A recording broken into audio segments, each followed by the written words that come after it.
Pixkat alderdiak PSOE-rekin balizko inbestidura itun bat erdiesteko baldintzak zeintzuk diren zehaztu du goiz honetan. Carles Puigdemont, Generalitateko presidente ohiak Bruselastik goizeko 11etan egin duen agerraldi batean. Puigdemontek akordioak lortzeko eta 6 urtez zaindu gabe edo beharrezkotzat jo ez den negoziazioa bideratzeko zailtasun handiaz hitz egiten hasiran, baina ez dio aterik itxi itun bati. Esan duenez, prest egongo dira akordio historiko bat negoziatzen hasteko beharrezko baldintzak sortzen badira.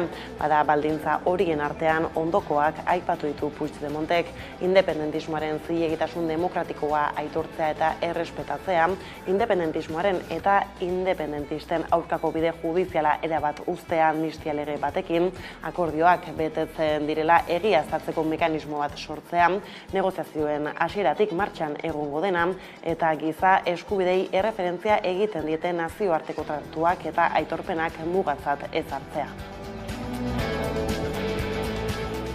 Eguerdion guztioi, 12 pasata iritsi da gurean gaur magazinari heltzeko unean. Gaurkoan Espainiar Estatuko presidentearen balizko inbestidurarako negoziaketak izpide. Izan ere aurreratu legez, Puigdemontek gaur jakinarazi ditu Sánchezen inbestidura negoziatzeko Junts per Katen baldintzak adi.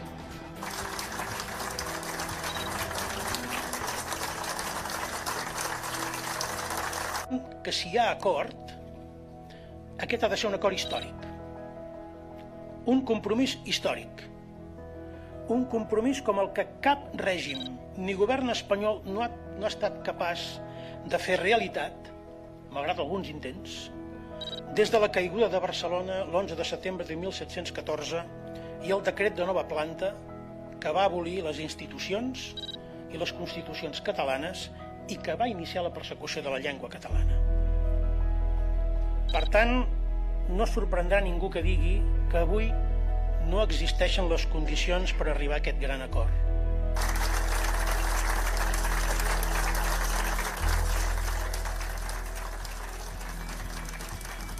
Atzoizean berriz Yolanda Díaz Espainiako gobernuko jarduneko bigarren presidente orden eta Sumar mugimenduko buruarekin batu zen Puigdemont. Zabaldu dutenez, sintonia honean egin zen bilera eta Katalunian gatazka politikoa desblokeatzeko irtenbide demokratiko guztiak aztertzea adostu zuten.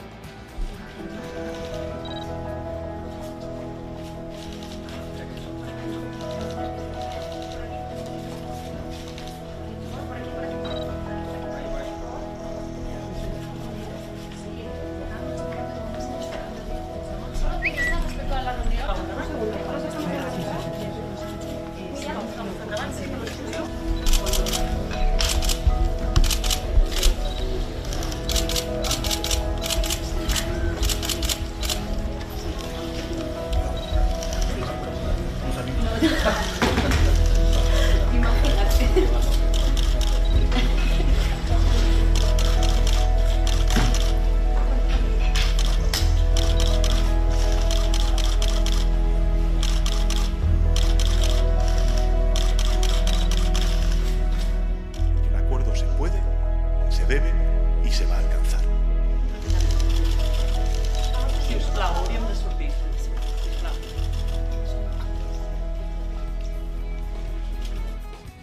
Bestaldetik, Katalunia izpide dugula, Pere Aragones Kataluniako presidenteak TV3 telebistan jakinarazi duenez, gaur 7 ANSek diadarako deitu duen manifestazioan parte hartzeko asmoa dauka. Iaz ez zen protestara batu, alderdi politikoen kontrakoa zelako eta ez Espainiako estatuaren aurkakoa. Ordean, atzo goizan egindako elkarrizketan Aragonesek arruiatu zuen aurten deialdiak bestelako norabide bat duela. Inbestidura dela eta Espainiako gobernuari presio egitera bideratuko dutela uste baitu.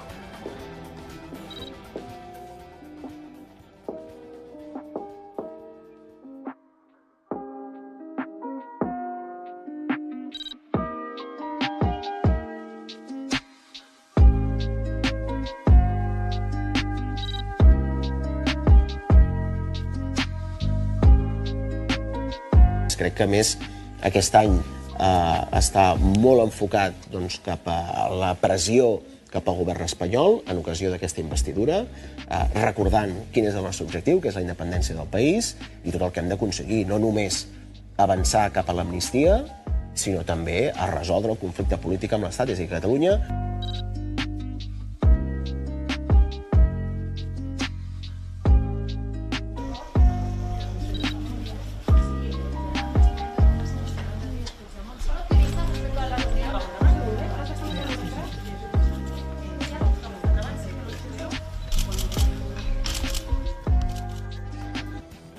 Lurraldetasunaren auzia hausnartzeko konbentzio konstituzional bat eskatu zuen joan den astean Iñigo Urkullu Eusko Jaurlaritzako lehendakariak eta berriz ere aipatu zuen gaia atzon Radio Euskadin egindako elkarrizketa batean adierazi zuen debate hori Espainiako gorteetan plantea litekela.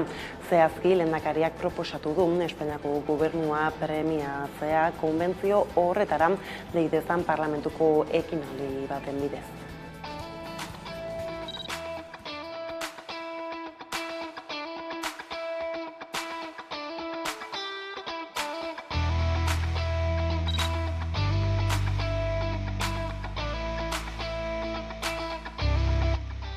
Nik uste dut bidezkoena izango litzatekeela diputatuen kongresuan edo senatuan bertan posible balitz, baina diputatuen kongresuan ematen du izan beharko litzatekeela tokia zeinetatik ekimen bat irten beharko litzateken, atera beharko zuen diputatuen kongresuak Espainiako gobernuak dei bezala.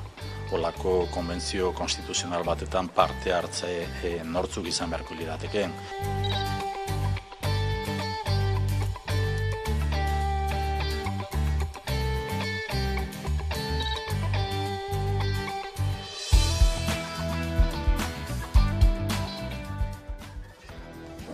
Kataluniatik Euskal Herrira saltu egin dugula, gurean bada besterik guztira 39 kartzela urteri eta 55.000 euroko zigor ekonomikoari aurre egin beharrean daude 2016 urteko apirilaren 26an Euskal Herriko Unibertsitateko Leioako kampuseko ikasle grebaren harira atxilotu zituzten 5 gazteak irailaren 27an epaituko dituzte.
Bestalde, sare sozialen bitartez iragarri dute, aurten ez dute ospa eguna antolatuko.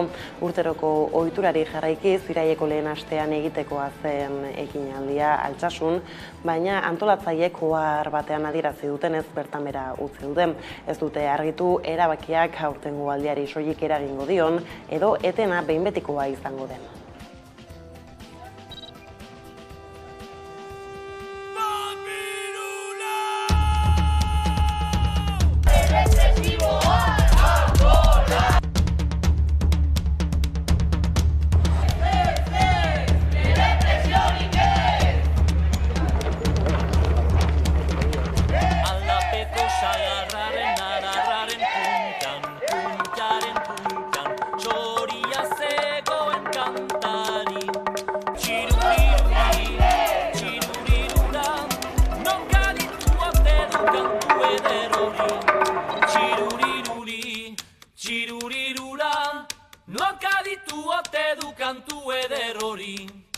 Alapeko sagarraren adarraren puntxan, puntxaren puntxan, txoria zegoen kantari.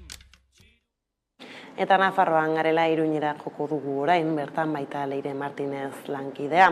Abuztua hilabete kaskarra izan ohi da enpleguarentzat eta aurtengoa ez da salbuespena izan. Langabe kopurua handitu eginda eta txikitu berriz gizarte segurantzaren afiliazioaren bitartez zenbatutako langile kopurua. Nafarroko egoera azalduko digu Leirek, eguerdion.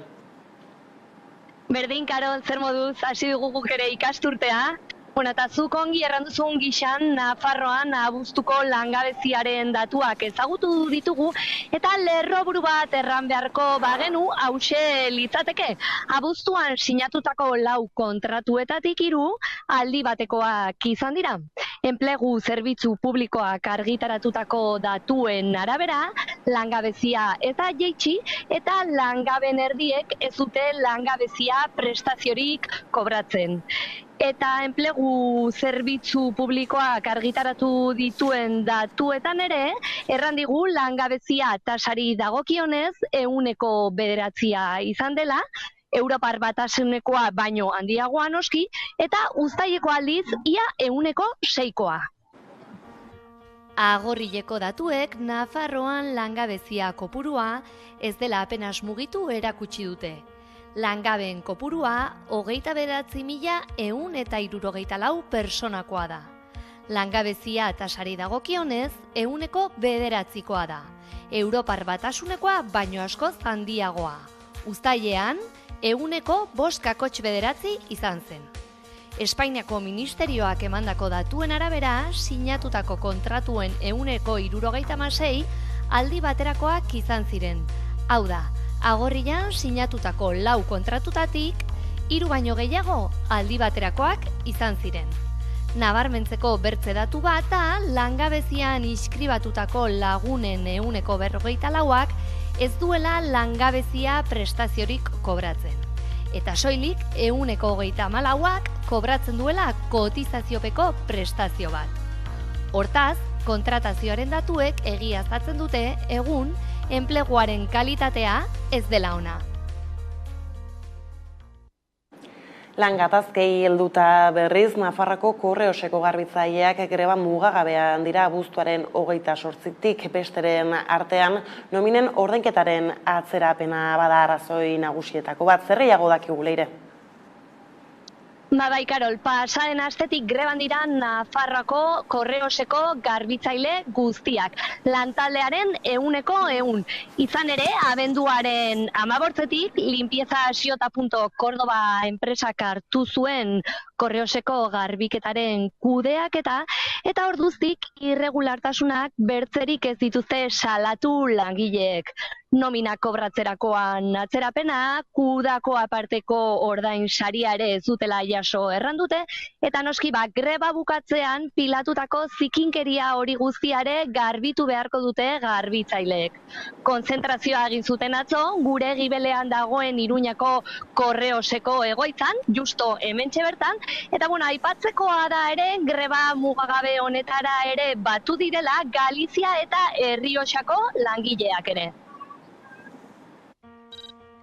Berriz ere, kontzentrazioa Sarasate pasealekuan. Limpiezas J.Cordoba enpresako langileak dira.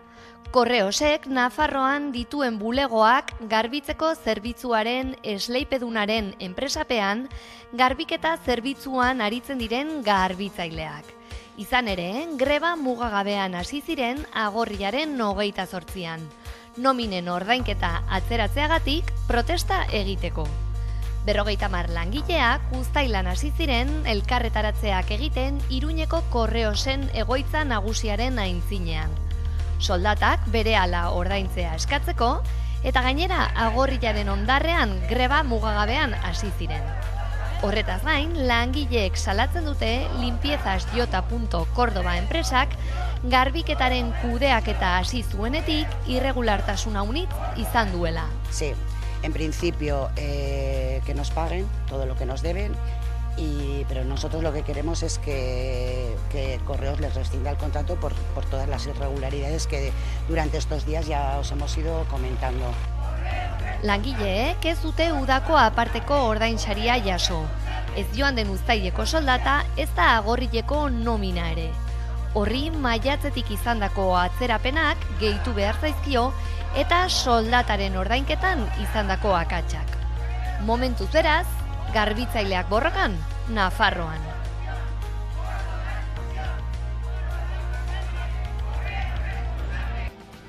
Ondo da, Leire, bada informazionekin hemen utzi behar dugu konexioa, eskerrik asko eta hurrengora arte. Deusetaz, izan ongi.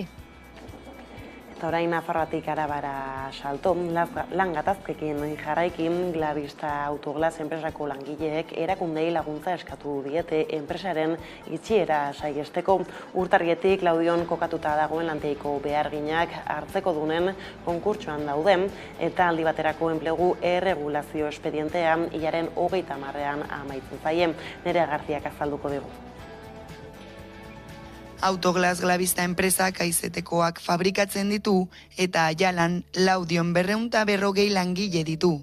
Jatorriko enpresa Guardian da, baina 2008an enpresa banandu zuen Suitzako talde inbertitzaile bati saltzeko.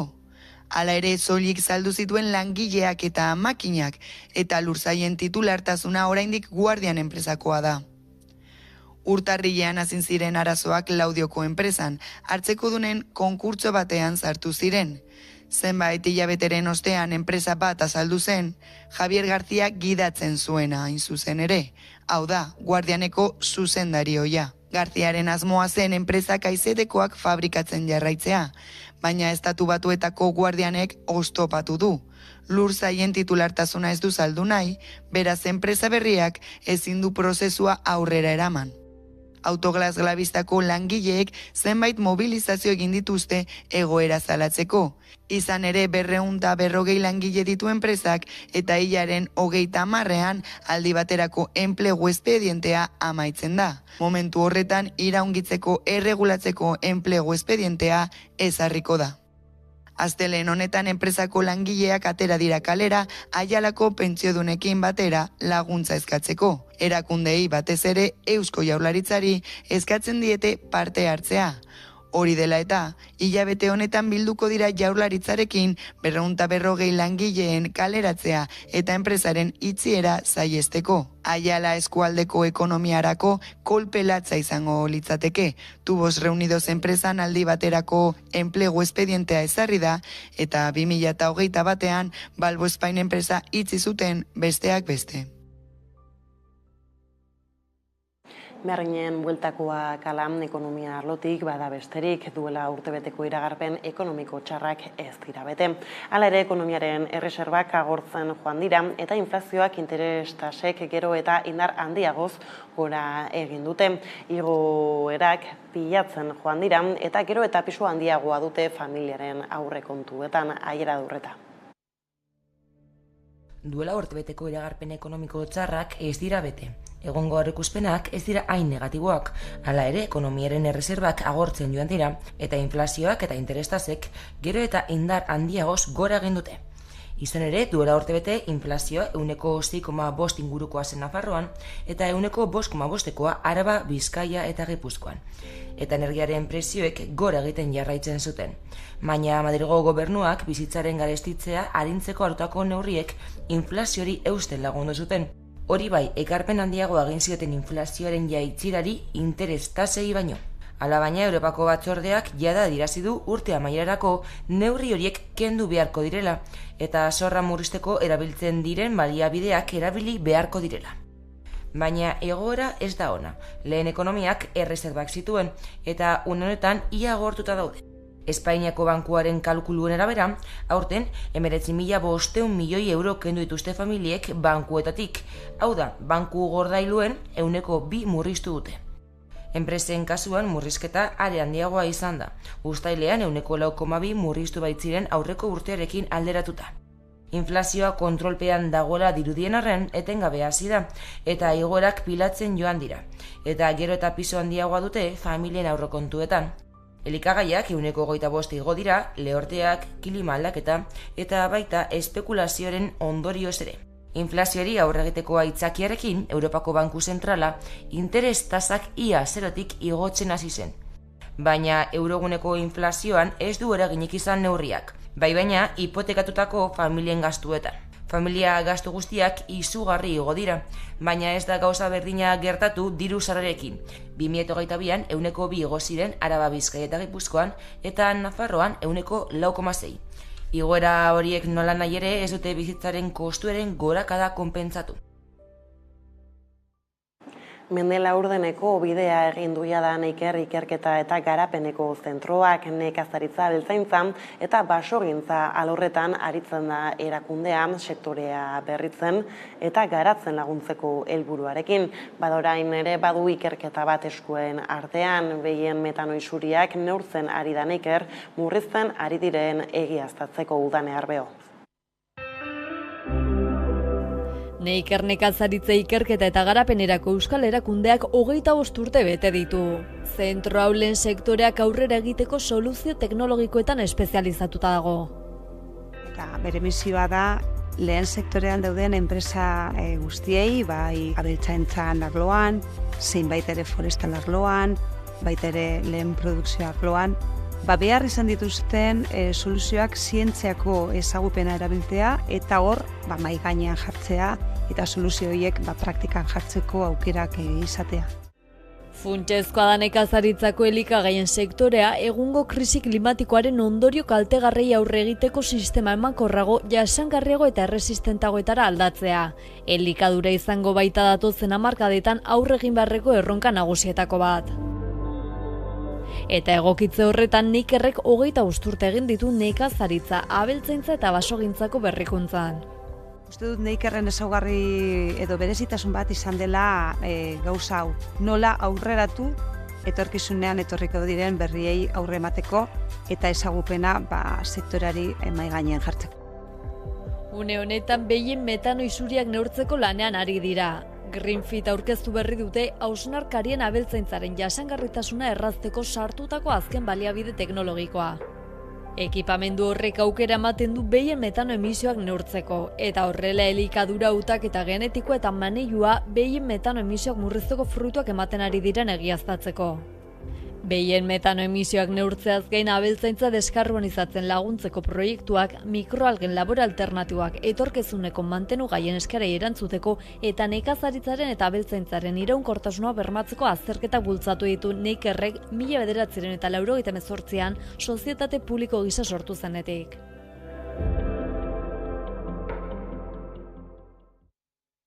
Eta honekin nazioartera salto, abuztuaren 20an hauteskunde orokorrak ospatu ziren Ekuadorren 2 aste igaro dira jada, baina oraindik bigarren itzulia burutzek dago. Botoen gehiengoa zenbatuta Luisa González ezkertiarra eta Daniel Noboa liberala lehiatuko dira, datorren urriaren 15ean, Bero Satrustegi nazioarteko kazetariak egin du analisia gurean adi.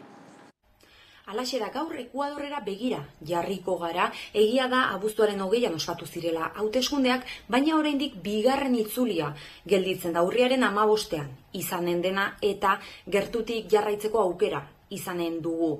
Lehen itzuli hori testuinguru bero eta kezkagarri batean jaso zen abuztuaren 9an Fernando Villavicencio hautagaia erail zuten eta horregatik Ekuadorreko historian salbuespen egoeran ospatu diren lehen hauteskundeak izan dira.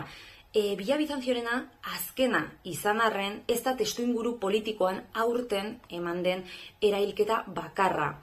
Jazoera hauek krimen antolatuaren aurkako borrokaren eztabaida erdigunean jarri dute. Egoera honekin, esan bezala abuztuaren 20an ospatu ziren hauteskundeak edo hobeki esan da ospatu zen lehen itzuli hori, eta Luisa González korreista eta Daniel Noboa enpresaria pasadira urrian eginen den bigarren itzulira. Noboaren izena aurretik egindako inkestetan agertzen zen, ez baina Gonzálezena. Luisa González, Revolución Ciudadana alderrikoa da, Lasoren gobernuaren oposizioko indarrik garrantzitsuena, eta bigarren itzulira begira itxaropena duela adierazi du. Laso 2.0 bat gerta ez dadin. Euren diskurtsoan adierazgarri da egin nahi duten apustua, osasun zerbitzua eta hezkuntza denen eskura egotea nahi dute.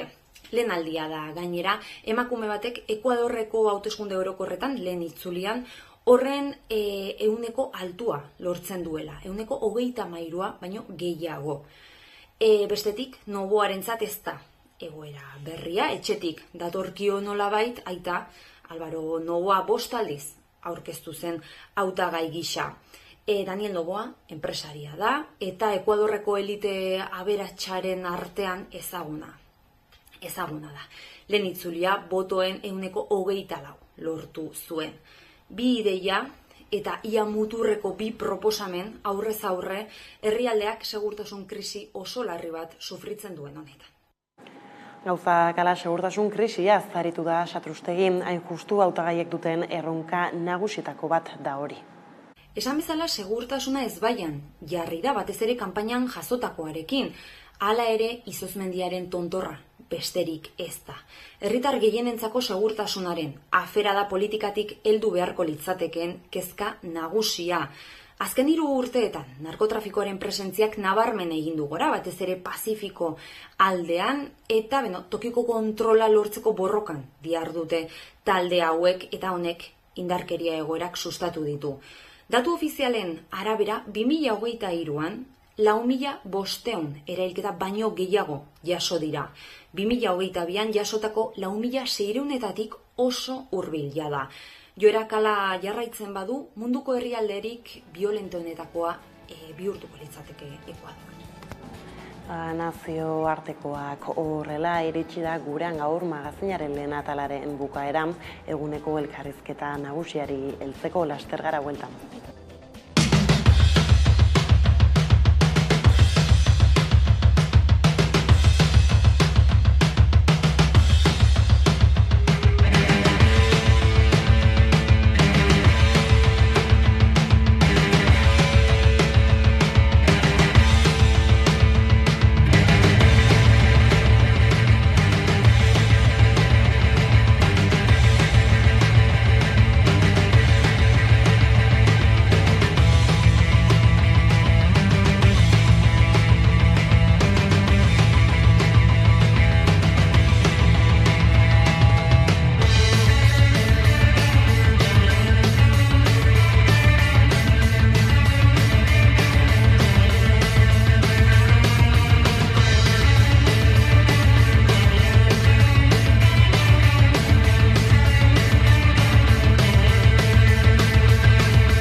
Amaika Telebistak web orri berria du.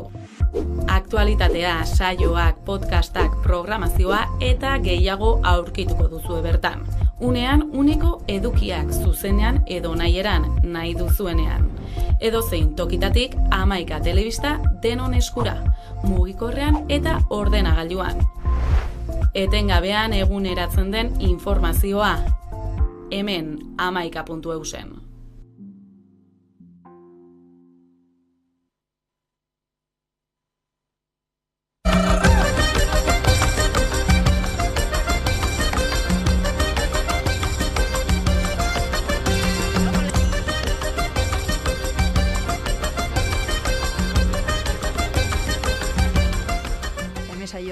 Jaio da, amatasuna gaian inguruan aritzeko, begirada ikuspegi feministatik, jaioaren izena hemen saioa badator ama ume liburuaren oinarrietatik edo hortik egituratzen da, eta nola ez gaurko lehenengo saio honetan gonbidatua. Liburu horren egileak izan martiren, ez ditxu tamalez ez izan detorri, baina gaurko hemen dugu Erika Lagoma. Amak kontatuak izan direla orain arte, amatasuna esango luke presente egon izan dela, baina ez amok hitza hartuta, ez? Eta orain azken bolada honetan badagoela eraldaketa hori, ez?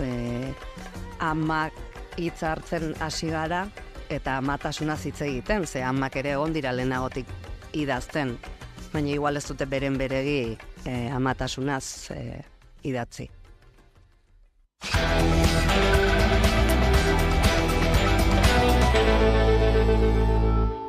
Bada 12:00 pasata iritsi zaigu eguneko elkarrizketa nagusiari heltzeko unean, eta horretarako gaur hemen dugu gurekin Gorka Espiau, Agirre lehendakaria zenterreko zuzendaria. Ondo etorri. Eta nolabait eta oso orokorrean azalduta, ez? Esan genezake Euskal Herria nazioarteko eztabaidetan presente egon dadin beharra egiten duela Agirre lehendakaria zentroak, egia da martxoarekin 10 urte bete dituela, ez da gutxiarin esaten da, beste hainbeste bete ditzaran, baina tira ez, urte urren hau izpide hartutan, zein balantze egiten duzu orain artean egindako lanaz?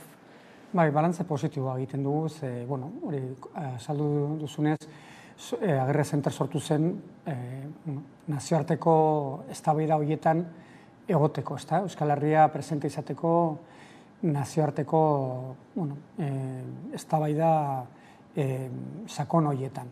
Eta, behintzat lortu dugu konexio horiek egitea, eta baita ere, hainbat foro horietan, Euskal Herriak deukon ikuspegi berezi bat azaltzea, orduan posik gauz.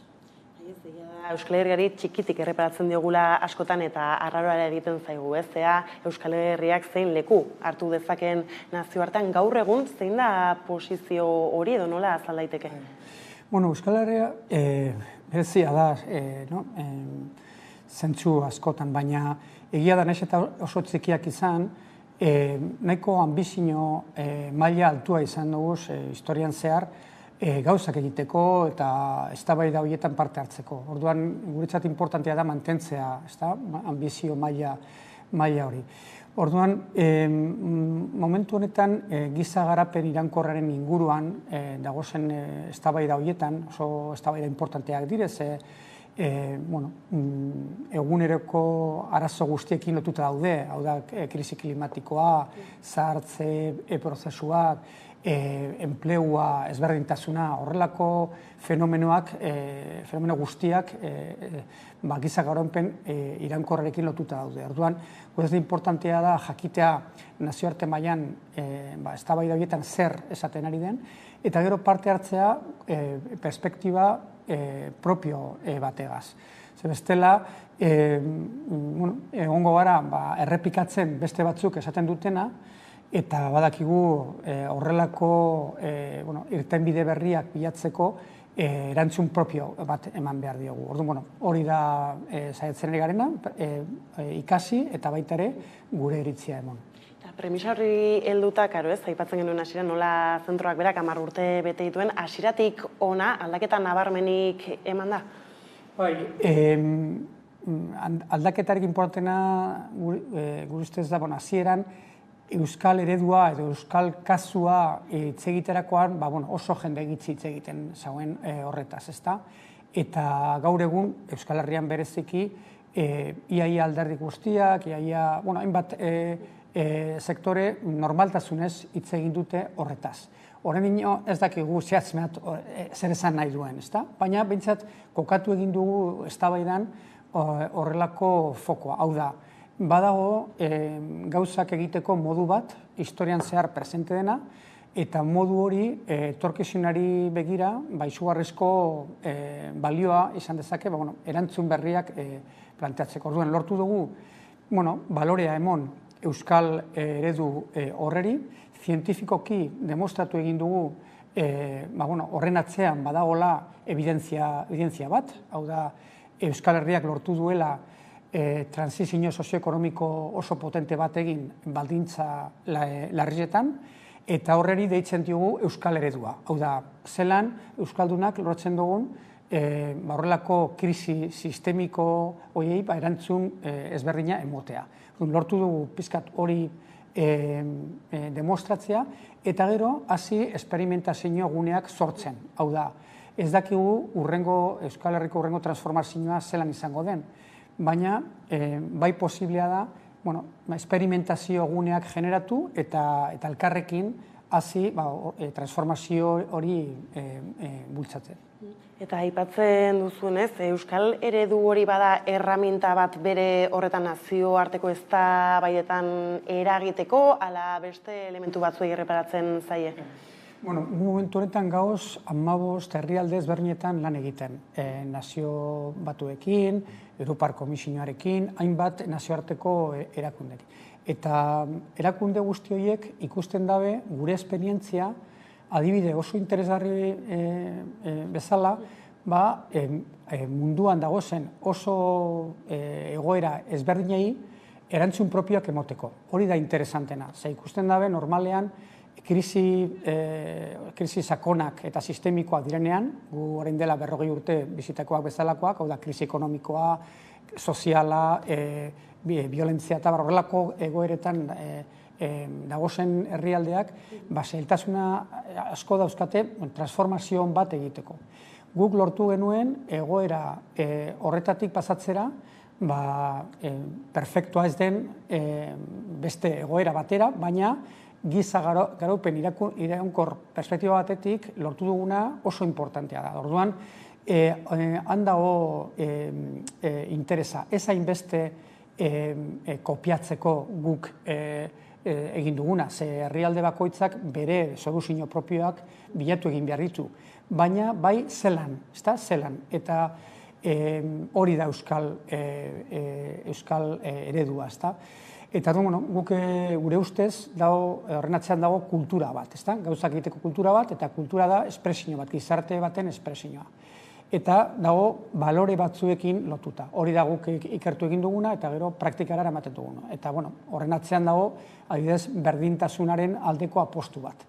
Hori momentu honetan esatea erraza da, baina gero praktika eroatea oso komplikatua. Eta hori da horren atzean ustez dago anizugarrizko aukera bat euskaldunok nazioarte mailan horrelako eztabaidetan parte hartzeko. Aipatzen duzun guzti honi izena edo ere jarri duzue K faktorea bera, oker, ez banabil zein da benetan horren potentzialtasuna? K faktoreari deitzen dugu hori balio sistema horretara, euskaldunok erabili dugun balio sistema espezifiko bat. Horren atzean zer dago, aipatu da moduen, berdintasunarekin konpromisu oso potente bat. Historian zehar ikusten dena eta oso espresio ezberdinak dituela. Ez bakarrik kooperatiba munduan edo euskararen munduan edo hainbat eta hainbat espresiotan. Guk uste dugu importantea dela hori hobeto ulertzea, hau da, erabaki estrategikoak hartzerakoan normalean balore sistema batekin lotuta daude, euskaldunak normalean balore sistema propio bat erabili dugu, berdintasunarekin lotuta, eta horrek ematen digu aukera hurrengo transformazioa pentsatzeko perspektiba horretatik. Hori da guk esaten duguna. Aukera ezberdinak ditugu, baina hurrengo transformazioa, Euskal Herriak behar dauen hurrengo transformazioa izan dezake besteak egiten ari diren bezala, hau da berdintasuna kontutan ezartzen, edo historian zehar egin dugun bezala berdintasuna kokatzen zentruan. Hori da guretzat K faktorea, K faktorearen indarra. Eta guztienetan nola sakondu daiteke ez dakit metodologia bera den hitza ez lehen bera aipatzen zenuen, esperimentazio guneetan baduzuela arreta berezia jarrita, ez dakit hortan sakontzari baduzun? Bai, adibidez Euskal Herrian lanean gauz Gipuzkoan etorkizuna eraikiz programaren barruan, esperimentazio programa badat, nahi duela, hori ez da, ditugun erronkei erantzun ezberdinak planteatu. Baina, hori egiteko, ja ez da pentsatzen arlo publikoa alde batetik egin behar dauela, alde pribatua bezetik eta gizartea bezetik, baizik eta ia nola ikasten dugun elkarrekin erantzun konpartitiboak emoten. Horretarako diputazioa martxan jarri dau esperimentazio programa bat, baina onartzen dau ez dakitela zelan egiten den. Eta hori oso importantea da gure ustez. Onartzea, erronka konplexuei ez dagoelako erantzun errazik eta guztion artean bilatu egin behar ditugula erantzunak. Hori, aldaketa mentala oso sakona da. Ze normalean, erakunde publikoak pentsatzen dute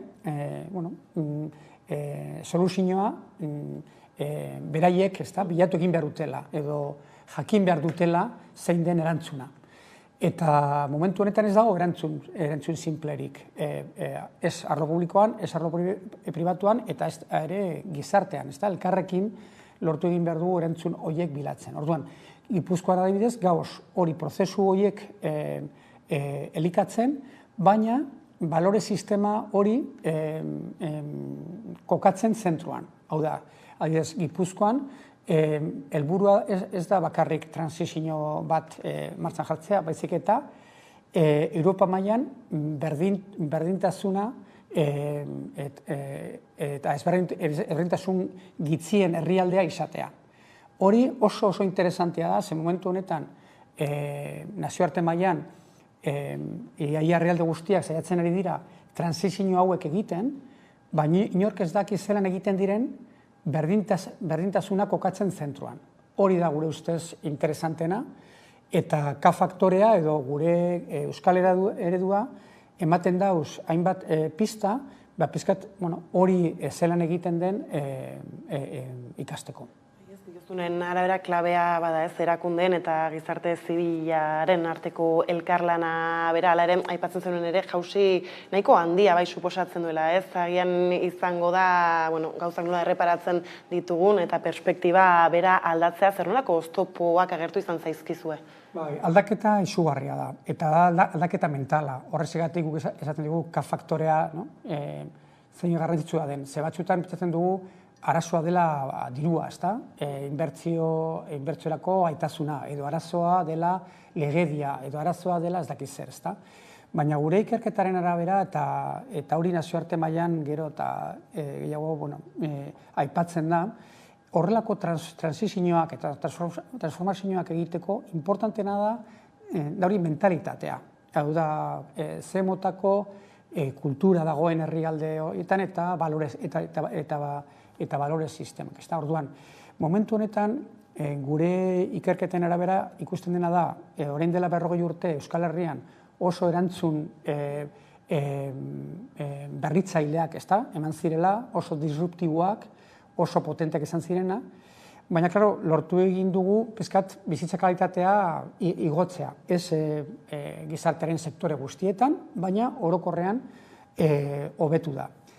Zein da arazoa, momentu honetan fokoa jartzen dugula, lortu duguna ez galtzean. Eta ez hainbeste transformazioan. Orduan, fokoa jartzen badiogu konserbatzean oso gizarte konserbatzailea izango gara. Eta hori arrisku hori dago, eta hori ez da administrazio publikoan dago, baina dago enpresetan eta dago gizartean ere, ezta? Badagoela tendentzia bat gauzak mantentzeko. Baina, klaro, dagoen aldaketa sistemikoa da. Eta ez badugu ikasten urrengo transformazioa egiten, horrelako aldaketak etorriko dira eta ez gara kapaz izango erantzun berriak emoten. Orduan, hori da momentu honetan arazorik importantena da aldaketa mental hori. Ia lortzen dugun, gure burua kokatzen urrengo transformazioan eta ez hainbeste lortu duguna mantentzen. Bai, ematen duela azkenaldian gizartek eroz eta barneratuago badaukala, aldaketaren beharra gainera nazioarte mailan itzen da kolapsoa, ez hitz potoloa bada bere horretan, baina tira, izan klima edo ekonomia edo dana dalakoa, kolapso orokor batez hitz egiten da, eta horrei ez dakidan beldurra hitza edo nola erreparatzen diozu ikusita, zelako zailtasunak ere badauden prozesu hauek martxan jartzeko. Baina hori da eztabaida, nazioarte mailan eta batzutan ez diogu heldu nahi, baina hori da nazioarte mailan dagoen eztabaida. Zientifikoki demostratu zena dago kolapso egoera batera goazela. Jarraitzen baduguz orain gauzen bezala kolapso egoera batera. Ekonomikoki, sozialki eta ingurumenean. Orduan, zelan lortzen dugun horreri Euskal Herritik, ez hainbeste nazioarte mailan, nazioarte mailan Batzuetan zen dugu, eztabaida potoloegiak dira eta guk euskaldunak ezin diogu erantzunik emon.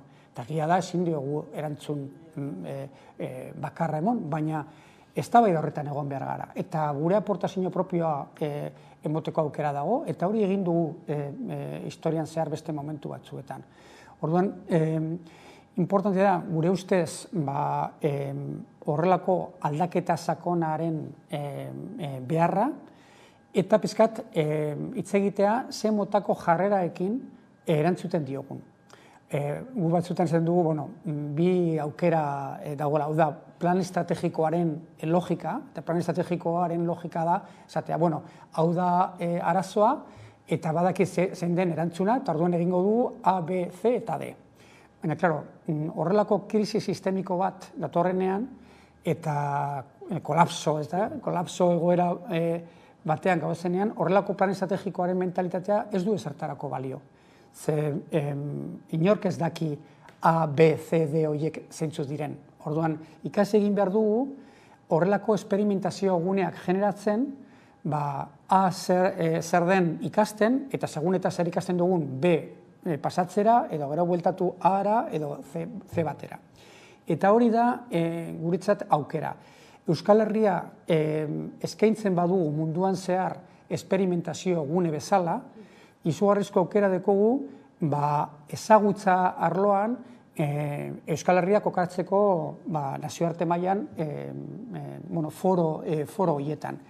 Badekogu tamaina, badekogu erabakiak hartzeko eskubide nahiz eta mugatua izan, eta badekogu baita ere baliabide ekonomikoak.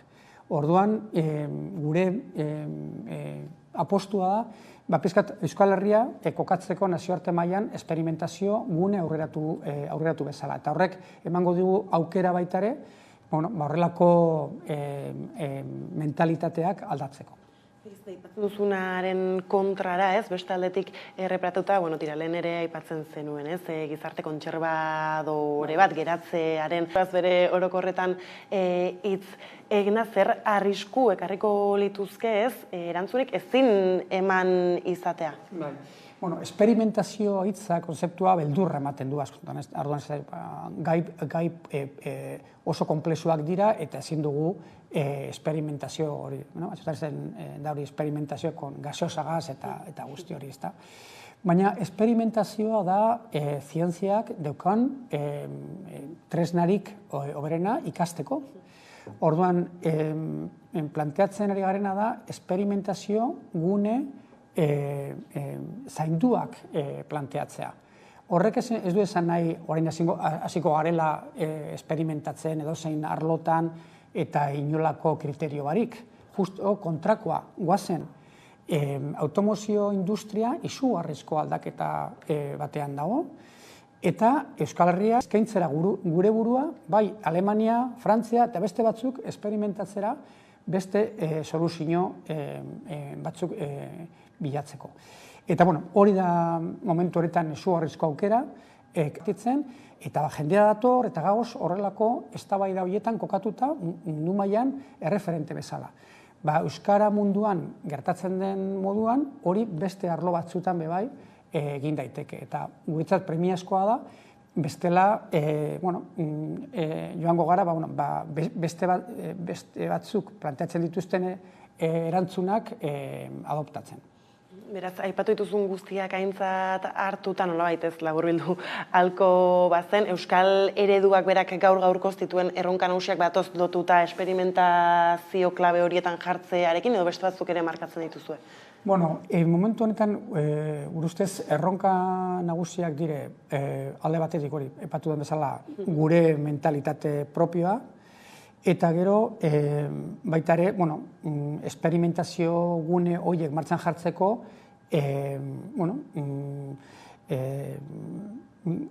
gure erabakiak hartzeko eskubidea eta kapazitatea izan behar dugula. Eta egia da, hainbat botere ditugula, baina horrelako transformazio sakonak martxan jartzeko buru jabetasuna behar dugula. Eta hori ez da gure ustez planteamendu politiko bat, da planteamendu zientifiko bat. Hau da, transizio sozioekologiko bat, benetazkoa, sakona, martxan jarri nahi badugu Euskal Herrian, guk behar diren erabakiak hartzeko gaitasuna behar du. Hori zelan egiten den eta zelan eramaten den detailetara eztabaidotu daiteke, baina momentu honetan ez dago herrialderik horrelako transizio bat egiteko aukera ekonik buru jabetza barik. Orduan, hori dira erronka, bai mentalitatea, alde batetik, gure mentalitatea propioa, eta oso autokritikoak esan behar garela bereziki momentu honetan, eta beste aldetik, gure erabakiak hartzeko gaitasuna. Ez da eskema guzti horretan nahi ez pisu berezia bai hartzen dutela erakunde publikoek, ez? Kazi barra batekin politikoek ere ezan halko genuke gaur egun justu gurean, ez? Egoera nahiko konbultxo batean bai bizi garela krisi ezberdinek ere eragin dan, eta esango zenuken ez dakit ez, ertain batean erakundeak gurean prest daudela halako erronkei heltzeko?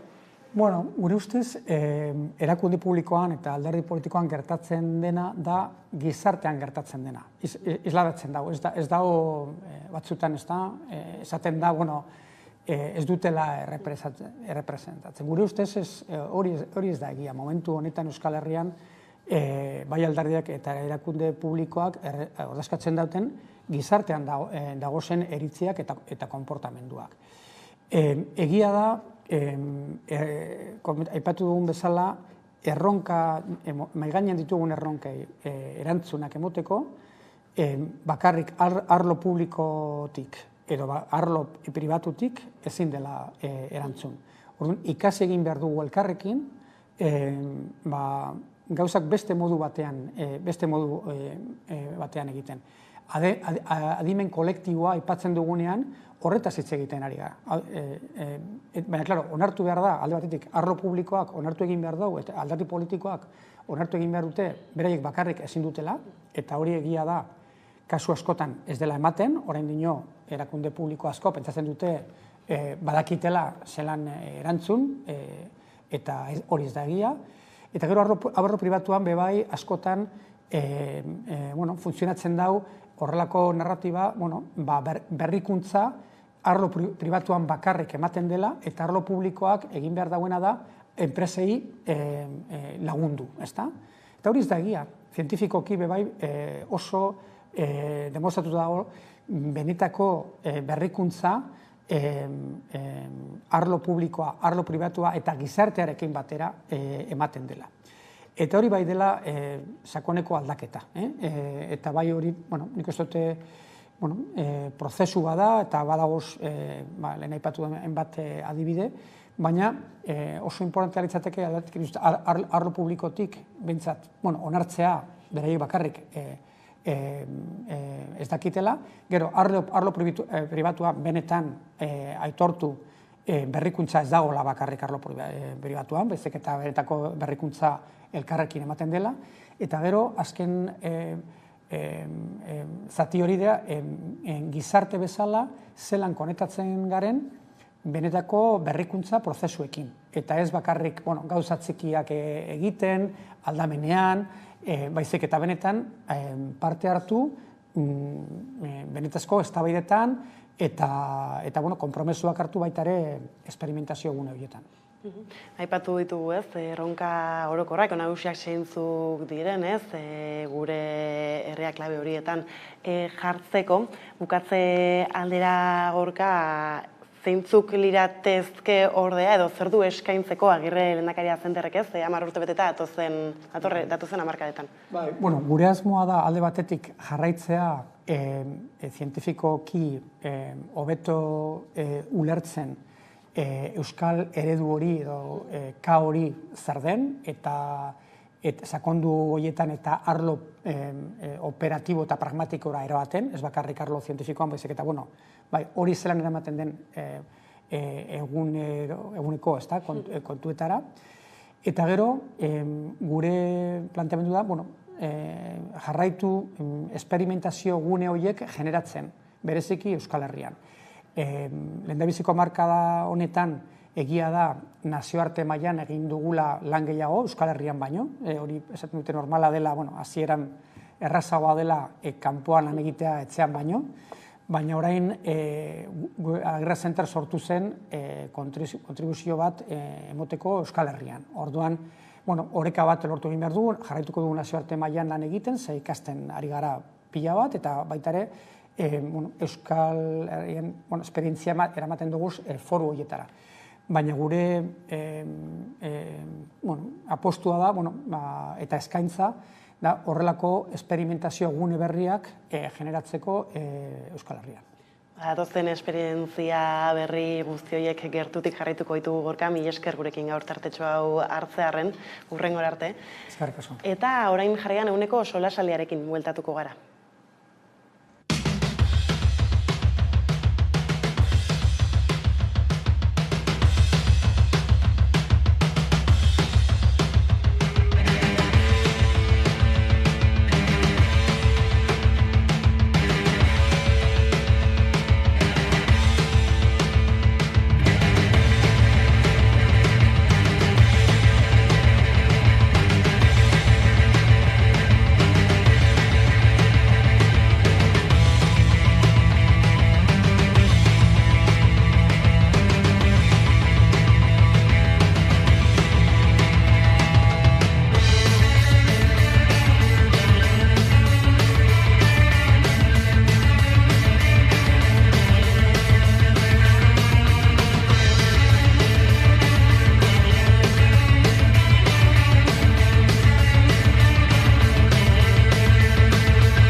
Kaixo, Asier naiz, Puntutakomako sortzailea.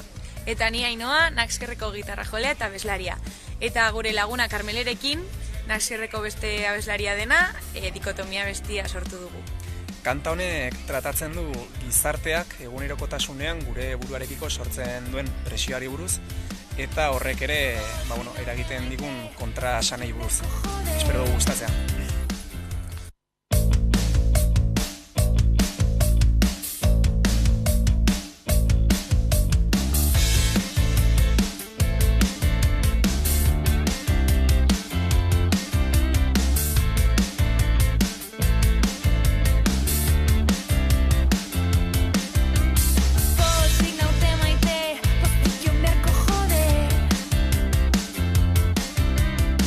Leioak tindatu zure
ordu bat iritsi dela heldu zaigu eguneko solasaldiari heltzeko unea, eta horretarako hemen ditut albo banatan Maialen Ferreira eta Carmen Holanda, ondo etorri. Eskerrik asko ikasturte berrira bai. Horixe da, ikasturte berri hori honi ekiteko, eta egia da ez, utzi genuela hauteskunde batzuen eta gero, eta oraindik ere ondorenak jarraitzen dute berorretan, gaurko albista izan da nola Puigdemontek, ez, markoa ezarri duen Junts Perkatekin PSOEk negoziatzeko, ez, zer baldintza, nahiko lituzkeen, badaukagu bideo bat eta helduko diogu gai horri.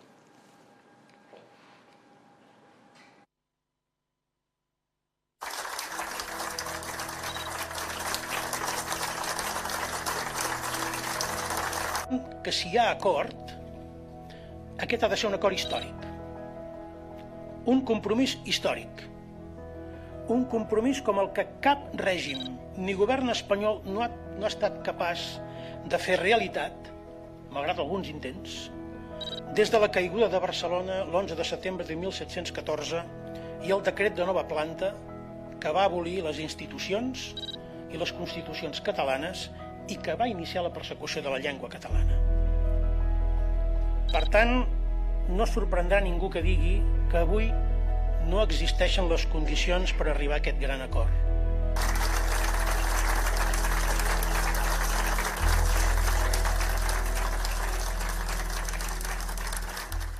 Zintzen artean baziren bi espero al genituzkenak ez, batetik bai independentismoaren zilegitasun demokratikoa bera eskatzea, eta bestetik bai independentismoaren edo independentisten aurkako ez, jarraipen horrekin bukatu eta amnistia beraren aldarrikapena, ez dakite, zer eragin dizueten, astirik izan duzuen ere ez, goiz honetan hau jarraitzeko? Bai, jarraitu dugu ez, eta bai, horretaz aparte, amnistia lege bat eskatu behar zauela hori nire ustez argi zauen ez, baina relator edo mediatzaile baten figura eskatu dau, gero bebai katalaniari impultso bat eskatu dio Estatu Espainiarrari ez, politika linguistika hobetzea, eta hori oso esanguratsua da ez.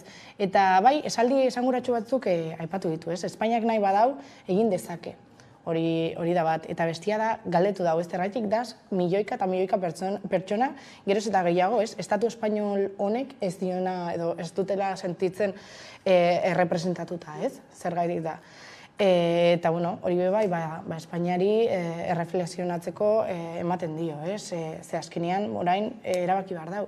Bai independentistekin tratu honetara ailegatzea, edo berriro hauteskunde batzutara heltzea, eta Pedro Sánchez izaio komeni hauteskunde batzutara heltzea, ez? Nire ustez, Puigdemont bere kartak oso era egoki baten jokatu dau, eta bestalde, ez, Euskal Herriko alderdi independentistei nire ustez bebai, geratuko zian ez, eta eurak ez dute zer eskatu, edo zergaitik katalanak bai, eta euskaldunak ez? Nire ustez hor bebai dago koska. Bai ez, egia da lurraldetasuna edo lurralde gaia ez, erdigunean geratu dela egortetarako hauteskundeak eta gero, eta kasu honetan ez, pilota Juntsen gainean. Bai, baina nik uste lurralde kontua baino askoz ere sakonago joan dela, ez da Puigdemonten gaurko diskursoa zergatik.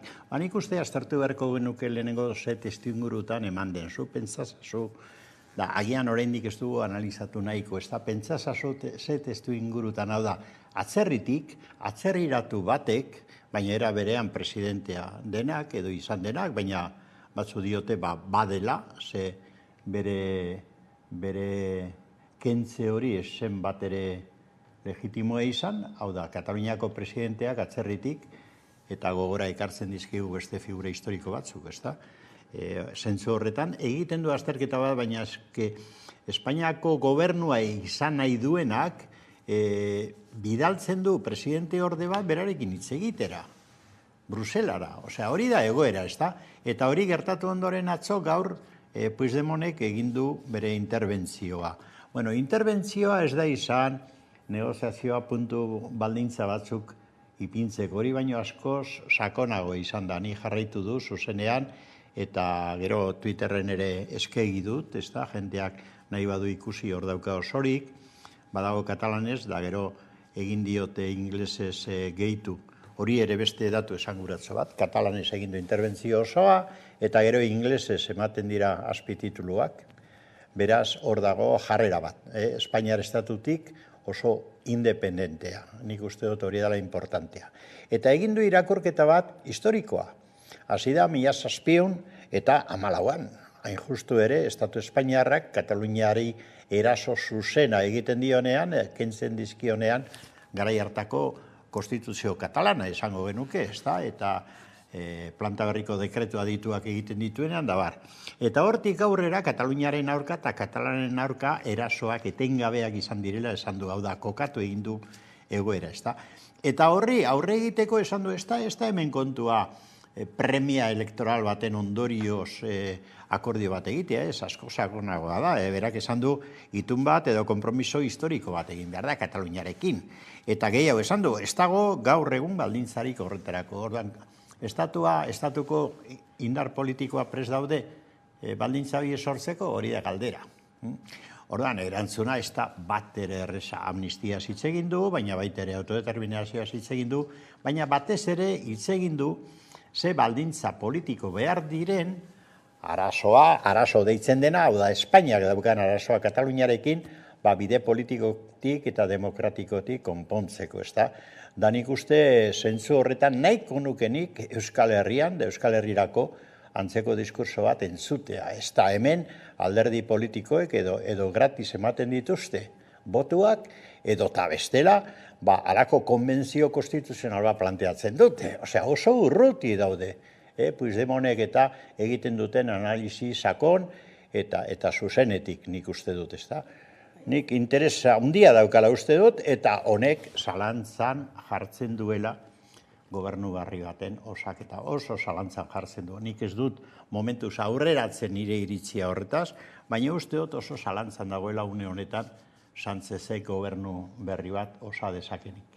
Menek aipatzen zuen nola alako adierazpenek guran bai egiten dutela, erreparatzea bertoko alderdiei eurei, eta bestaldetik ere aipatzen genuen, orain gaurko egunan eta atozenetan erreakzioak iritsiko dira, aipatzen duzu, ez duzula uste inbestidura baterako emango duenik honek, ez dakit, zer espero genezakeen Sánchezetaz esaterako, adierazpen hauek eta gero. Nire ustez, behar bada zaila izango da inbestidura bat lortzea, baina Sánchezek bere kartak jokatuko ditu, eta oraindik hastia dago.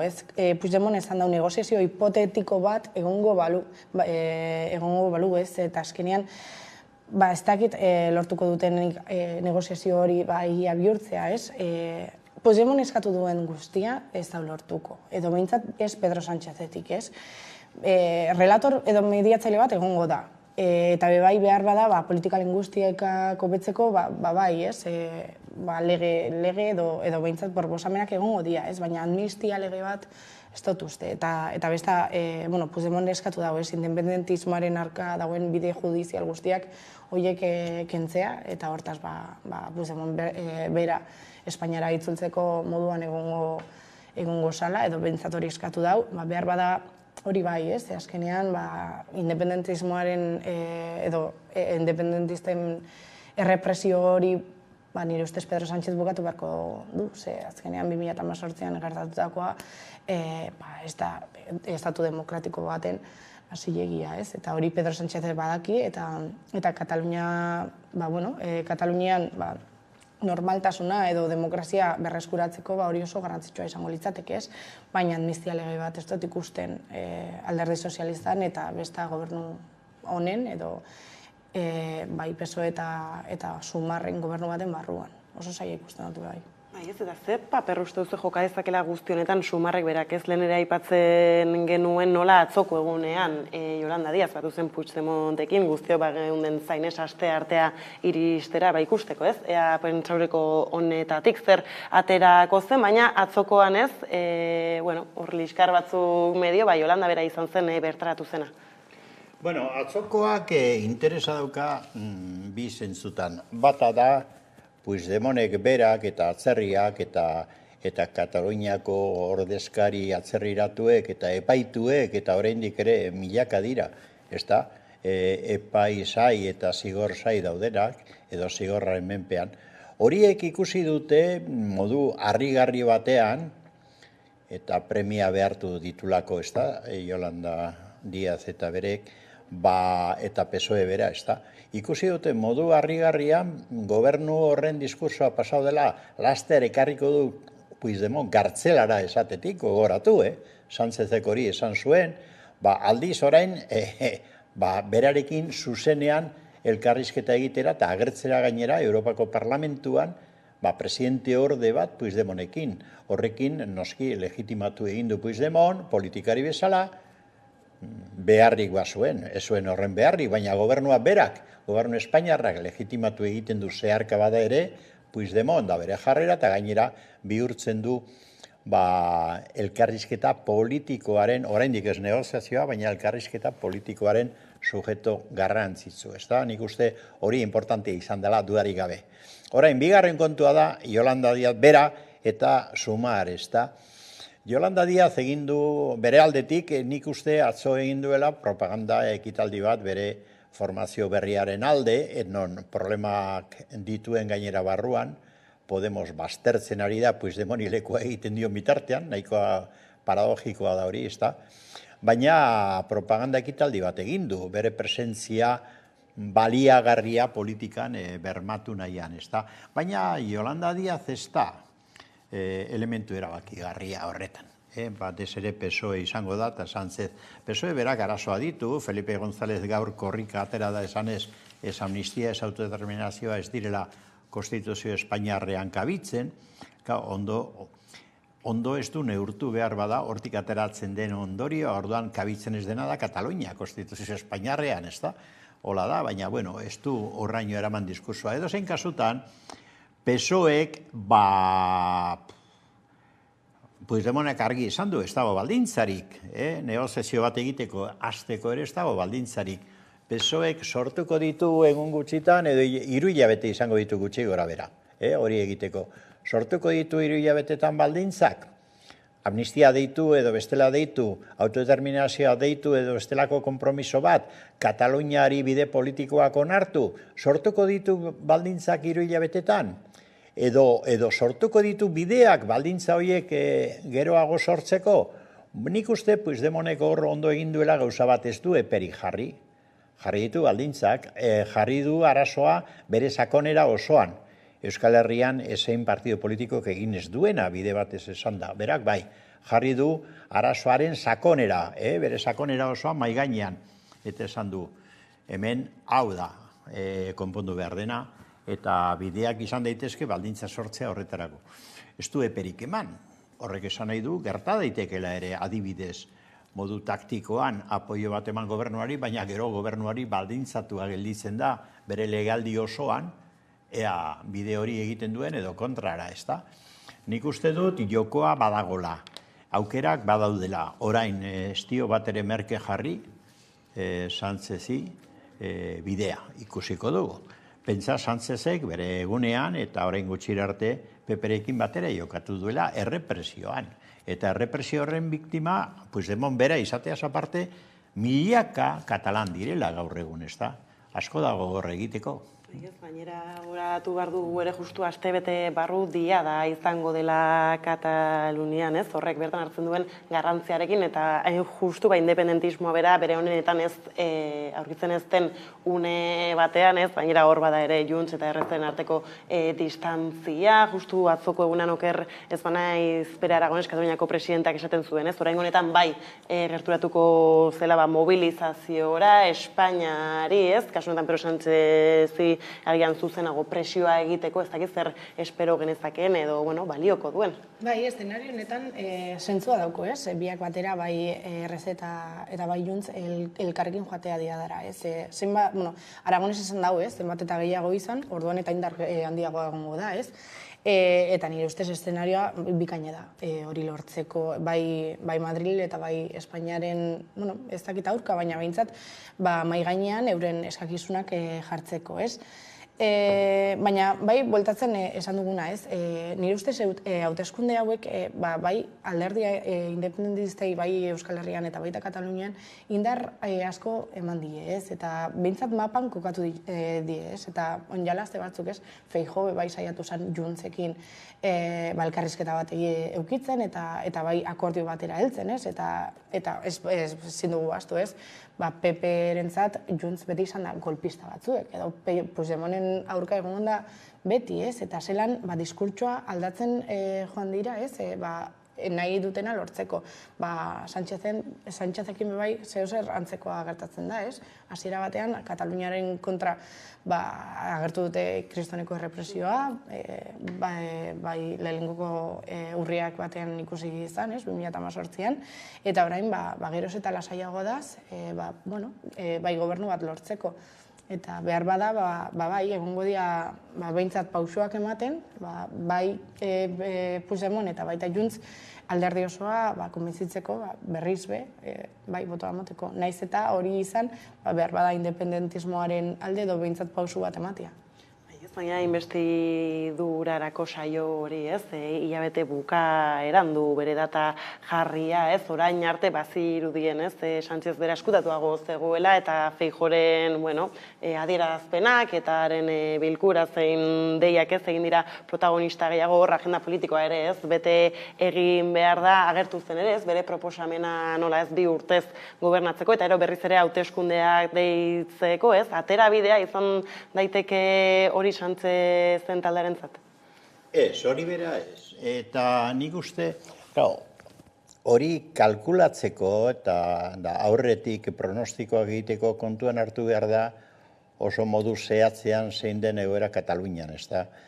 Diada ipatu duzu, diadara kontuz, ez du deitzen ez Juntsek, ez ERZ-ek, diadara deitzen du ANC-ek, ez da. Da ANC oso kritikoa da, alderdi biek orain arte izan duten jokabidearekin. Kritikoa ORZ-rekin, baina baita Juntsekin ere oso kritikoa da, ezta? Eta diadaban planteatu nahi duena ez da berriro ere independentziaren bide hori aktibatu behar dela, ezta? Berehala, ezta? Ordan hori da egoera batetik. Bestetik, nik uste ERZ eta Juntsen artean edo Puigdemonten artean, hobe esan da, zehatzago esan da, diferentzia oso garrantzitsua dago. Nik uste gaur frogatu dela Puigdemontek estrategia bat planteatzen duela. Berak argi esan dut, adibidez Madrileko komunikabide batzuk hartu dute titular bezala, esaldi bat, zalantzarik ez duena. Ez dago errezeta autonomikorik Kataluniako nazio arazoa bideratzeko. Esan du horrela, ez dago errezeta autonomikorik. Osea, horrek hildo estrategiko bat markatzen du. Da gero, berak esan duela, hau da, ez dago baldintzari gaur egun, ez da planteatu ere egiteko negoziazio bat, eta hau lortu beharko litzateke, besteak beste bide judizialak eta represiboak guztiz baztertzea, amnistia bat ematea, eta autodeterminaziorako bide bat egitea, pentsasazu, ez da, ze baldintza diren orduan. Hemen ez dago kalkulo aritmetiko bat egiterik. Gerta daiteke, bide batzuk baloratzen badira, estrategia horretara abiatzen direla, gerta daiteke, momentuz botu hori ematea eta ustea gobernuari Espainian ea zer egiten duen, ze bide jarraitzen duen. Horre berak Katalunian bertan ere eragina izan dezake. Gero hauteskundeak egongo dira Katalunian, Hego Euskal Herrian egongo diren bezala, ez da autonomikoak, eta nik uste testuinguru horretan gobernua pausu horiek ematen baditu benetan, Sánchezek ematen baditu eta gobernua osatzen bada, nik uste dut, haren abarmenago geldituko dela Puigdemont eta Juntsen estrategiari esker lortzen direla askoz ere emaitza hobeak ERZ-rekin baino. Da horre bere ondoriak izango ditu, baditu momentu honetan nik uste dut, ezta? Orduan, egoera zentzu horretan aldatzen da. Nik egia esan oso interesgarri ikusten dut gaurko interbentzio honen atzerritik, berriro diot Bruselatik eta guztiz errepresioaren mendek kokatu nahi duten da, kartzelan kokatu nahi duten Puigdemont, eurodiputadua gaur egun egin duen interbentzioa iruditu zait oso interesgarri kokatzen duela egoera Katalunian. Nik nahiko nuke guretzako, benetan diot, inbidia puntu batekin, nahiko nuke guretzako hemen indar politikoren batek maila horretako estrategia diseinatzea eta diskurso egitea. Hemen tamalez euskaldunok oso merkeegi, preziorik gabe, saltzen ari gara gure posizioa eta nik uste kezkagarria dela. Konparazioz oso kezkagarria dela. Dono lara ikusten dugu, fokua honetan ez dela horretan izango, bertoko, alderdiak zer mugitu eta zerrez, egia da, gertatzen dela, gurean eragina izango duela, hala ere ez, gaurtik aurrera ikusi beharko dugu, zer nolako mugimenduak dauden, orain fokua bai izango dela, juntzen gainean, eta baita ere, Sánchezek zer dioen, baina aurreko asteetan eta udako oporretatik bueltan fokua eskatu egin zuen ala nolabait esaterren Iñigo Urkullu Jaurlaritzako lehendakaria bera izan zen, ezta? Eta tira, konbentzio konstituzionala eskatu du, lurralde gaiari berak heldu nahian, ez dakizuek nola erreparatu edo nola heldu zitzaizuen albiste hau? Orain dela 5 urteko proposamena da, ez? Eta orain berreskuratzen du zergaitik, nire ustez bai dakielako, ez? Euskadin galdutako botoen artean behar badazela bai EAJ bozkatzen zuten independentista asko, ez? Eta horiek behar abandonaturik sentitu izan dira. Gehien bat igual Gipuzkoan, ez? Ze hor ikusten da, zergaitik badaz asko oraindik ez da azterketak egin da, ez? Eta ikerketak ez dituzte egin, baina pertsona askok bozkatu dute EH Bildu, EAJ beharrean, ez? Eta behar independentismoa edo behintzat botere territorial handiagoa eukitzea nahi dutelako, ez? Eta Urkullu badaki bakarrik hori eskatu dezakela, ez? Konbentzio konstituzionala bat. Eta hala ere, PSOEk, Pilar Alegriak esan dau, ez? Ez dela ECB aldatuko eta konstituzioa dela, ez? Eta ezin da mugimendurik eukiko eta botere territorial guztiak, modelo territoriala barkatu, firme dago eta itxita dago, ez? Ikusten da, ez, Carmelok esan dagoen moduan, Katalunian alako jarrera eta alako indarra Euskal Herrian falta somatzen da, ez? Behar bada, hemen ez daukogu Puigdemonen indarra duen politikorik, ez? Puigdemon azkenean botere asko dauko, baina bai errepresio kristona pasau izan da bere gainean eta atzerrian dago, ez? Baina bai faltan somatzen da, ez? Ez dakit EH Bilduk zeo zer esan beharko luke orain, bai Puigdemon nitzeren ostean, eta baita Urkulluen proposamen honen ostean ere, ez? Baina uste dut konbentzio konstituzionalarik ez dela egongo. Baina aipatu zu hortarteka, kurtso berria hasi dugun, baina Jaurlaritzak bere kasuan, ez, azken ikasturtea abiatu duela orain, gainera justu ez dakit hauteskundeak Espainia mailan berri ere egingo balira, justuan, ez, harrapatuko etorriko lirateke, bertoko EAeko hauteskunde hori, eta egia da, ez, badarogu, ez, denbora nahikoa kanpaina aurreetan sartuta eta kanpainetan, eta, importantea izan beharko litzateke, ez, Jaurlaritzaren partetik baita ere, datorren edo zein adierazpen edo eta mugimendu.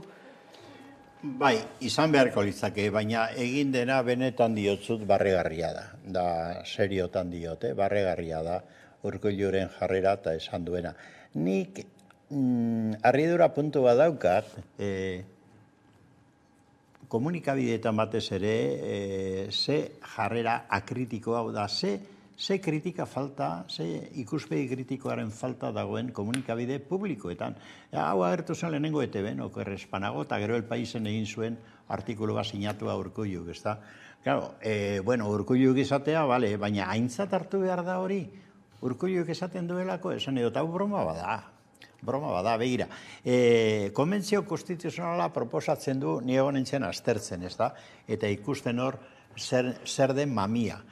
Konbentzio konstituzionala, eta konbentzio hau iniziatiba hartu behar du Madrileko Kongresuak. Pentsa, Madrileko Kongresuak. Gero, Kongresuko alderdi guztiak implikatu behar dira, gobernu ere bai, noski, alderdi guztiak, eta baita ere autonomi estatutua duten herrialde guztiak, ez da? Horretan, adostasuna lortu behar da. Eta gero, adostasuna lortzen bada, hortik izan daiteko konbentzio horretan konstituzioaren aldaketa proposatzea, orduan, bueno, edonok politika apurru bat ezagutzen duena, Estatu Espainiarren egoera dio, nor da Urkullu hori proposatzeko? Ez da inor. Ze eragin izan dezake Urkulluren ideia, udako ideia honek, Madrileko kongresoan alderdi politiko guztiak, autonomik guztiak elkartu eta gero konstituzioaren aldaketa proba. Bat ere ez, hau da euri txiki bat horti pasatzen dena udako arratzalde batean. Baina nola da posible erakunde batek eta erakunde bateko lehendakariak proposamen hori egin eta gero komunikabide publiko guztiek egundoko garrantzi ematea egunetan horri. Baina, hau broma bada. Azter dezagun ikuspegi kritikos batetik, hau Urkulluk errepikatu du, izena aldatuz hainbat aldiz, Maiale ondo esan duen bezala, baina eske gainera, Urkulluren alderdiak ez daki zenbat urte daraman hemen gobernuan, eta hainbat proposamen egin ditu, batzuk berak barruti dinamitatu egin ditu, bestea beste, eta beste batzuk adostu dituenak hemen kajoi batean sartu, Bildurekin da Podemosekin egin zuena, eta hor astu du. Hau, zertarako da zer dalata egiten du Urkulluk hau. Analizi minimo bat egin da argi dago. Bere burua aurkezteko urrengo hauteskunde autonomikotarako lehendakari hautagai. Horretarako egin du, baina biztan da, zergatik? Maialeneko ondo esan duen bezala, azken aldian krisi elektoral bat duelako, eta posizioa galtzen ari da Bilduren aurrean, eta hori batetik eta bestetik, Bildur delako krisi horrek bere burua kuestionatzea planteatuko ote duen partidu barruan, orduan ari da bere burua nabarmendu nahian. Nola egiten du? Proposamen serio bat egin ez, hau broma bada. Egiten du, jakinda komunikabide publiko batzuk, kasu egingo diotela, beraien mende hartuta dituztelako. Argita, garbi, EITB batez ere. Orduan, egoera horretan bizi gara, benetan, hau ez da serioa, eta ikusten dut, Kataluniaren inguruan, estatuan bertan dagoen trifulka guztia eta eztabaida guztia oso interesgarria oso sakona, eta hemen zertan gabiltza. Urkullu hau zertan dabil. Behar dugu, eskerrak, alako medioa daudela aukera ematen digutena, behar dugu apur bat espiritu kritikoa, eta analisi propioak egitea, eta ez egotea alako asmo, bigarren intentzioko asmoen mende jarri. Urkulluren kanpaina personala da, besterik ez dauka inolako trascendentziarik. Ezin du euki inolako trascendentziarik. Aipatzen zenuen hasieran orden Urkullu alako proposamen bat, edo tira ez, alako aiazpenak egiteko, eta iadazken hilabetetan Urkulluren figura, lehendakariaren figura bere horretan, ez? Gauz edo oikoak ez zaizkigun hainbat adierazpenekin ikusten dugu izan kanpainan izan duen papera, edo tira ez, hause ere bada adibidea, ez? Zer da, aipatzen zenuten krisi elektoral horrek, asko kurduritasunez hitz egiten dute, ala ere, ez, kuriosoa da, ez, lehendakari baten figura, hilabetearen arabera, aldatu egiten dela. Ez, azkenean EAJ urduri dago, eta arrazoiak ditu urduri egoteko, ez, batzuek esatzen dute behar bada, Pedro Sánchezen moduan, ez, Urkullu bai, hauteskundeak, jarriko ditula, aurreratuko egingo ditula, ez, nik ez dut uste, aurreratuko dituenik, ze oraindik denbora dauko, ez, hainbeste fleko, ez, ukitzeko, ze azkenean, badago hezkuntza lege bat, ez, aprobatzeko, eta beste lege batzuk oraindik bat interoan da zela, ez. Nire ustez, Urkulluk olako proposamenak aipatzen ditu, ez, baina bera badaki, ez, esan dago, konstituzioa berrirakurri egin behar dutela. Hau da, ez ebez ikutu, baina berriz behirakurri, bera badaki hau ez dela inora helduko, baina behintzat, Carmelok esan dago moduan, ez? Bere itxura hor jartzen dago, ez? Bera esan dago, behintzat nik proposatzen dut, baina Espainiak ez dau nahi. Eta horrela, pixu politikoa handitzen saiatuko da, eta hau da, nire ustez hasiera. Orain, bera sartuko da pre-kampainan edo kampainan, edo ez dakize azkenean politika guztian badana da kampaina bat, ez? Baina ikusiko dugu, ez? Asko eta Urkullu bat, non, saiatuko da bere figura goraipatzen, ez? Eta orain, ertzaintzaren krisia saiatuko da, era seguru baten aipatzen edo saltzen, ze nahi dagoena da berriz be lehendakari izatea. Bai, ez, ala ere azken ikasturtea mugimendu askokoa izan zen, ez izan gizarte zibilak berak, agian tenkatu izan duelako gehiago, orain ere sindikatuek esan dute dagoeneko ez ikasturte hau ez dela samurragoa izango, ez izan arrazoi ekonomiko, zein sozialak medio. Hor badugu ere greba feminista bera, agendan kokatuta egon barko dena, eta ero Mailenek aipatzen zuen ez nola hezkuntza legea izan duen eztabaida guztiarekin oraindik ere, bukatu gabe dagoena, memoria demokratikoaren legea antzera, ez dakite krisi klimatikoaren bueltan ere, berez, presa izan badu Eusko Jaurlaritzak, datozen hauteskunde horiek baino lehen. Noski, presa baino gehiago du, arazo larri badu. Nik uste Urkullu eta bere gobernua krisi sakon batean daude, eta EAJak egin duen kudeak eta gobernuetan oso berantza doa eta motiboa ditu. Konzeptu bat hartu behar dut, Urkullu berak erabili zuena elkarrizketa horretan da, autokritika eta bestei kritika, ez da. Autokritika hitz egiten du Urkulluk, da kuriosoa da, autokritika aipatzen duenean, halako azalpen eman zuen, guk inbertsio handiak egin ditugu, osasunean, adibidez, baina jendea ez da konturatu horretaz. Claro, izango da, seguru nahi, pentsatu nuenik, komunikabide publikoek ez dituztelako zuen interbentzioak publiko egiten, ez da, ironiaz diota, mesedez, autokritika baldin badezatea jentea ez da enteratzen guk egiten dugunaz, Jaurlaritza horretatik eta ITB horrekin, tontotzat gaitu ez da. Eta gero dio, hemen benetako arazoa da kontrapodere bat dagoela, eta horiela eta EH Bildu da. Aizu parkatu, analizian zero bat. Zuk eukiduzun da, zure gobernuak eukiduzun arazo nagusia izan da, herri honetako sektore asko eta askorekin, ez helarekin, ez Bildurekin, baizik eta sektore askorekin zer gertatu da Osakidetzan, nortzuk izan dira. Ez dira langileak izan, medikuak izan, behin da berriro, pikotan jarri dutena bere politika Osakidetzan, eta oraindik ere hola da. Ze gertatzen da Euskararen politikarekin da EITB-rekin? Hela izan da EITB-ren deskalabroa salatzen duena behin da berriro, eta orain mobilizazio bat deituta dago, datorren larun baterako parlamentu aurrean, da ikusiko duzu, zer izango den hori. Hamarnaka erakunde, herri erakunde, ari dira bat egiten mobilizazio eta salaketa horrekin. Gidoi aldatu, ez da? EITB eta Jaurlaritza, ari dira ondoratzen EITB zelako bitarteko bat, medio bat, Euskara bultzatzeko jaiosena eta gaur egun Euskararen kalte egiten duena, ez da? Gero, Osakidetzan esan dut, greba feminista aipatu duzuzuk, EITB-rena hezkuntzan ze gertatzen da, esan zuten bere ala egingo dugu, akordioa dago, irabazia iragarri zuten, da gero porrota etorri zen, ez da? Hezkuntza legea hor dago. Ertzaintza ze gertatzen da? Zer ikusi dauka Elak eta Bilduk ertzaintzaren mobilizazio horretan? Eta etxe bizitza ze gertatzen da hor? Esan nahi dut, Urkullu bera oso lehendakari txarra da, eta hori nabarmentzen ari da, eta bere gobernua doaz ondora zergatik, ez direlako gauza politika publikoik egokiak egiteko. Zergatik, bereien ideologia eta bereien jarrera privatizazioaren alde dalako, publikoa kaltetu egiten duelako, eta gaur egun, nik uste, oiuka gobernu aldaketa bat eskatzen du jenteak. Eta aldaketa hori gauzatuko da edo ez da gauzatuko, ikusiko dugu.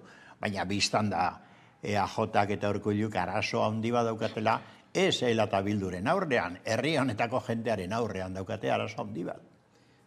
Zaiten aritu zailak aramlogoratu naiz nola atzoko elkarrizketa berdintxu horretan, ez? Ezker sozialista erradikaltzat edo modu horretan aipatu zuela Iñigo Urkulluk Euskal Herria Bildu bera, ez? Egia da, estatu markoan bertan, ezkero ez da polarizatuago, bai agertzen dela panorama politikoa, ez? Eta agian hortatik aldendu nahian ere badabil Urkullu bera, ez? Ustezko zentro baten kokatu nahian, edo zentro hori eraiki nahian baita ere? Bai, azkenean, PPk berdin egiten dau, ez?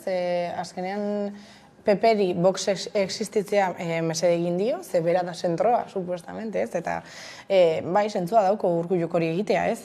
Nire ustez EAJak ezauen espero bere hegemonia osoa galtzea, edo bintzat galtzea igual ez, baina bai kolokan egotea, ez? Eta azkenean hori pasa da, eta Carmelok esan dago moduan, jendia gobernu aldaketa bat nahi dau. Ez dakit gobernu aldaketa bat, baina behintzat aldaketa bat somatzia, ez? Eta oso erraz gobernatzen da babes guztiarekin, eta boto guztiekin, eta maioria absolutu batekin. Baina hori ja nire ustez ez da ulortuko, eta asko kostatuko zaio berreskuratzea EAJ-ari, ez?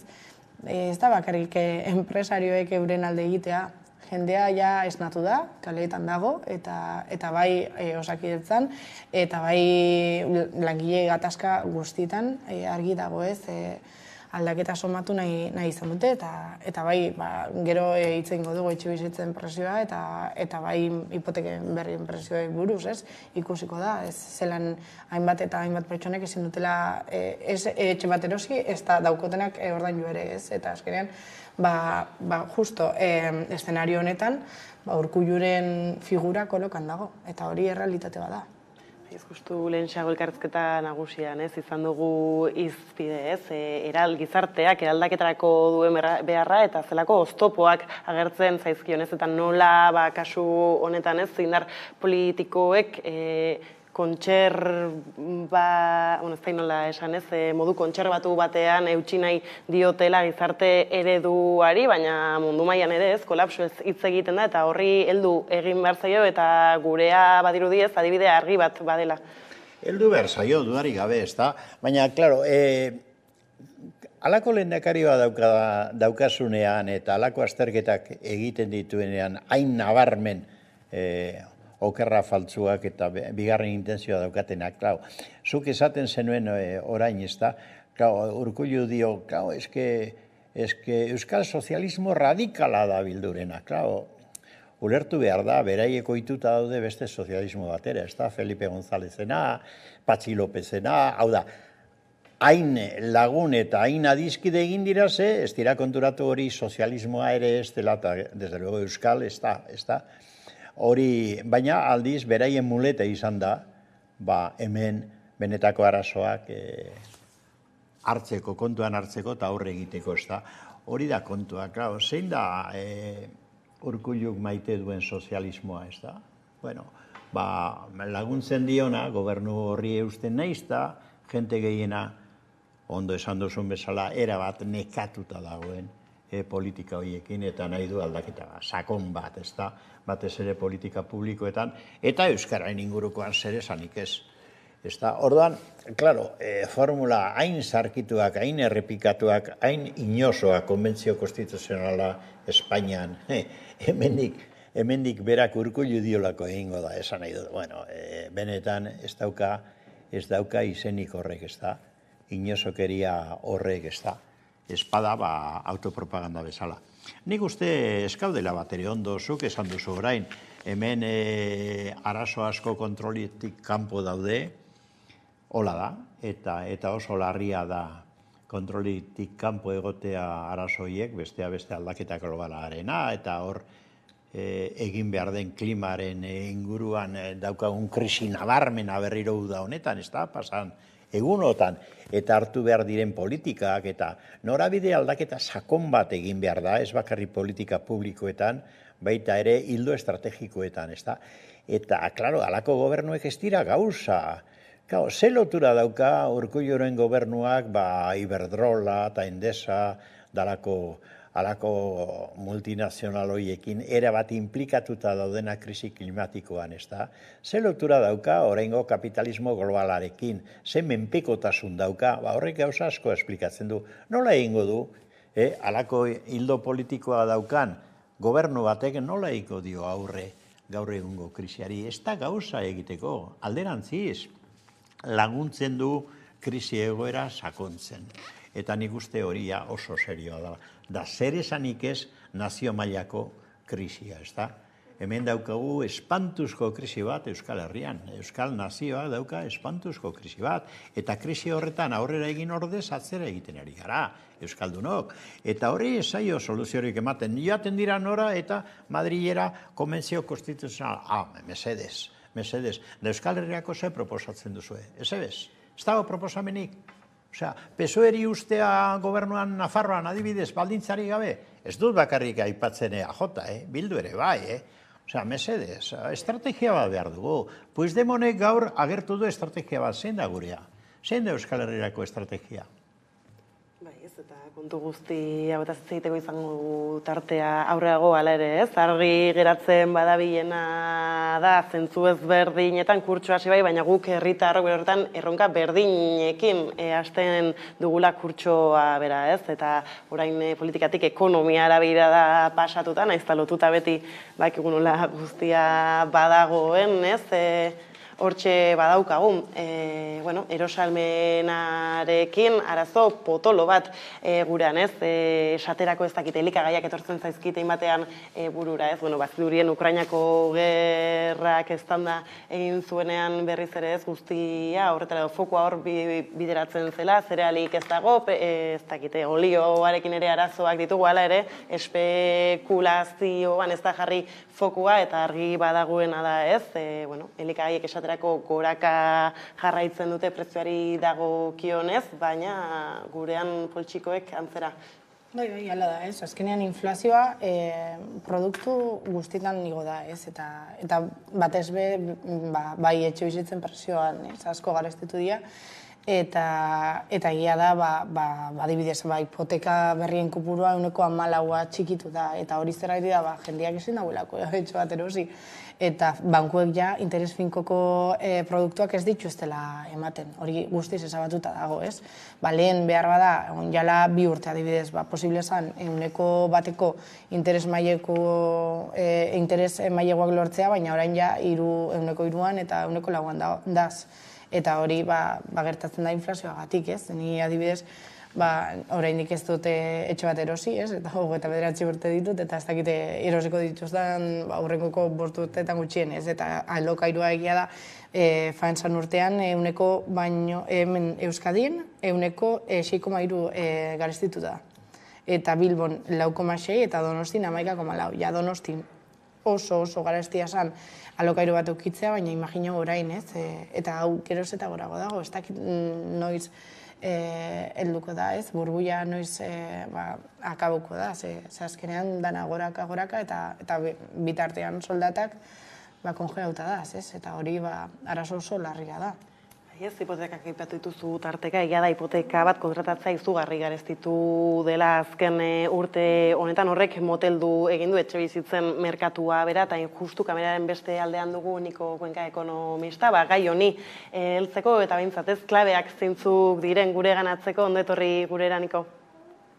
Bai, eskerrik asko. Tira ez, komentatzen gebiltzan nola, hipoteka berren kopurua 14 txikitu den urteko lehen erdian, ez, justu aurreko aldi berdineko datuekin alderatuta hor bada ezberdintasunik agian, ez, azaltzeko ez, zer dago halako datuen atzean edo, tira ez, txikitze horrek zeri dagokio zehazki? Baina, bi datu daude horrekin notuta. Azta alde batetik, zuek epatu bezala, gero ez da hipoteka gutxiago eskatzen direla, hau zuzenean lotuta dago Euriborraren igoerarekin, interestasen referentzia horren igoerarekin, pentsa urte eta hilabete batzuetan 0tik 1,4 gaur ontsi begatzen agonaz, 0,04an dago, 4 puntu igo da urte eta erdi batean esango nuke, eta horrek izugarri garesitu ditu maileguak, indarran dauden maileguen kasuan esaterako, batazbesteko mailegua aintzat hartuta, gero kuota 200-300 inguru igo daitezke, orduan, horrek iten duena da, jendea esanimatzea mailegu berriak eskatzeko, bai. Erosten diren etxe askotan, edo kasu askotan, gero ez dago guztien da jendeak diruz eskudirutan, edo aurreztiekin finantzatzen ditutela, edo ordaintzen dituela etxe berri horiek, ez dituztela maileguak eskatu. Eta bezalde batetik, ez da bakarrik mailegu berriak edo hipoteka berriak ez dira eskatzen, baizik eta ikusita bankuek momentu honetan gordainoengatik ez dutela bereziki asko ordaintzen eta aldiz hipoteken kuotak igotzen ari direla, interesak igotzen ari direlako, jendeak pandemia urtetan eta azkenengo urteotan pilatutako aurrezki horrekin, aurreztutako diru hoiekin, gordaino hoiekin, jendeari da maileguak amortizatzen. Interesak gora doazen inean, kuota horren bezaz igotzeko, jendeak zitzen dago, aurreztutako diru hori erabili maileguak kitatzeko edo amortizatzeko. Hortaz, ez dira mailegu berriak eskatzen eta daudenak amortizatzen nahi dira, azkenengo 15 urteetako datuei begira, momentuan merkatuan dagoen kartera hipotekario hori, hipoteken zorro hori, inoizko bajuena da, azkenengo 15 datu hau eta datu hauei begira behintzat. Aipatzen zenuen eta ez dakit, joera horrek bere horretan mantenduz gero zein izango litzatekeen, topatu genezaken panorama bera, ez dakit ere Europako Banku Zentralak hor interestasekin baduen ez datu guzti hauen apaltze bat eragiterik? Itzordua irailaren 14an dakagu, egun hortan aurreko egunean bilduko da Estatu Batuetako Erreserba Federala eta irailaren 14an okerez nabil Europako Banku Zentrala eta eurek erabakiko dute interesasekin zer egin. Horrengo bilera hortaz irailak 14 eta horrengoa urrian, bai? Bi bilera daude eta bi igoera balizko igoera etorri dezke. Zer dakigu honen inguruan, zer esan dute, duela 3 aste inguru Estatu Batuetan Jackson Hole izeneko herrian mundu osoko banku zentraletako buruak bildu ziren, tartean Japoniako Banku Zentrala, Estatu Batuetako Erreserba Federala eta Europako Banku Zentralako buruak, Cristian Lagarde, gure kasuan. Eta bota zituzten mezuak ez ziren bereziki baikorrak izan, esan zuten ondino inflazioa osoltu dagoela eta datua hori da. Inflazioaren apaltze hori moteltzen nahi da, oso datu altuetan egon gara, eta gira da inflazioa bai azpikoa eta bai orokorra jeisten nahi dela, baina jeitsiera horren malda lehundu egin da eta apenas jeitsi da eta toki batzuetan igo da. Gainera, Europari dagokionez oso gauza berezia gertatzen nahi da. Dispersio oso handia dagoela. Badira Europako, euroguneko herrialde batzuk inflazioa 20%tik gora dagoen, eta gero badira beste batzuk, datuan izan daiteke Espainiako estatua ez da, bajua dagoela. Cristian Lagarde esan zuen, ondino inflazioaren kontrako burruka hori luzea izango dela, lan egin behar dela, eta horrek merkatuak izutu zituen. Hasiera baten mundu guztiak uste zuen, uda aurreko igoera azkenengoa izango zela eta litekena zela irailean interesasak ez igotzea, baina azkenengo mezuak ikusita, agian beste igoeratxo bat etor liteke. Euriborrak, Jackson Holeko bilera horretako berbak entzun eta gero, Euriborra egointzan, egia da azkenengo egunotan apaldu dela zeo zer, eta ikusteko dago zer dago. Beti Europako Banku Zentralak esan dau, topatu behar duela puntu hori nun interestazak ego behar dituela inflazioa menderatzeko, baina hazkunde ekonomikoari kalte egin gabe. Horreka oso komplikatua, eta egia da momentuz Europako datua ikusita, egia da desalinizazio puntu bat dagoela, moteltze puntu bat dagoela, baina momentuz langabezi datuak nahiko onak dira, eta ekonomia ez da gelditu, mantsotu bai, baina ez da gelditu, ez dago atzeraldirako arriskurik. Orduan, noiz iritsiko den gailurra, uda horretik mundu guztiak esaten zuen, ni ere bai, aipatzen nuen uste nuela azkenengo izango zela, baina agian iraian beste koska bat etorriteke beste 25 puntu. Baina esan dakoa, gaur iraiak 5 dugu, okerez banabil, 9 egun barru, gaur 8 kasi jakingo dugu erantzuna. Denboragatik niko hemen utzu behar dugu elkarrezketa adi izango gara, bilkura horietara, zurekin kontaktuan baita ere, mila esker gurekin tartetxoa hartzarren, hurrengora arte. Bai, hurrengora arte, agur. Tira ez, horre hainbat eta hainbat klabe ez dakit, baden, gaiurrez ere justo bukaeran ez dakit, baden horre atentzioa ditu dizuenik. Bai, ni askotan entzun izan dut Niko Kunkaren analiziak, ez, eta beti esaten da, behar bada gaiurra helduko da, ez, baina berak esan dago moduan, ez, bera espera zauen lehenago helduko dala, eta oraindik ez dakigu, ez, ziburazki noiz helduko da, ez, eta gero beste datu bat, ez, azkenean bera esan dago, ez, hipoteka kuota 200 eta 300 euro igotzen ari da. Imagina familia batentzat, 200 edo 300 euro gehiago ordaindu hilabetero.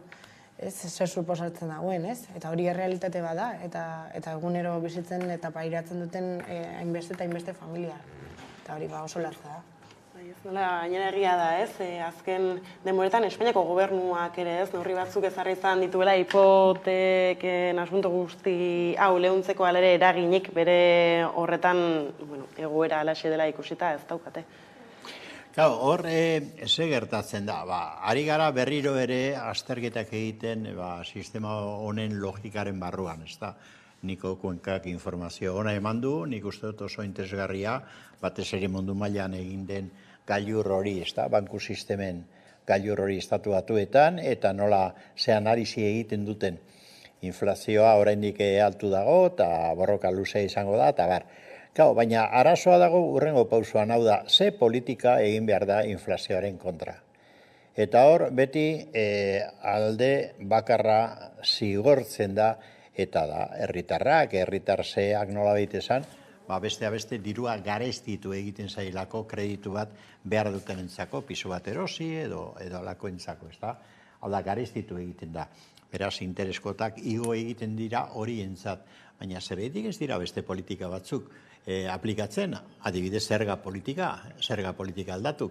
Ari gara ikusten, hori aztertu beharko genuke inflazioarekin batera eta interes tasen igoera horrekin batera, aztertu beharko genuke beste irabaziak.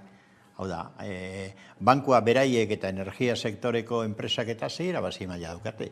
Hirukoiztu eta laukoiztu. Petrolioa bezalako, zalantzan jarritako iturri batek, hirukoiztu egin ditu irabaziak. Orduan, hor zer, ez dago zerga politikarik, ez da zigortzen hori, ez dira hortik retrakzio batzuk egiten, hori batetik, bestetik, bankuak.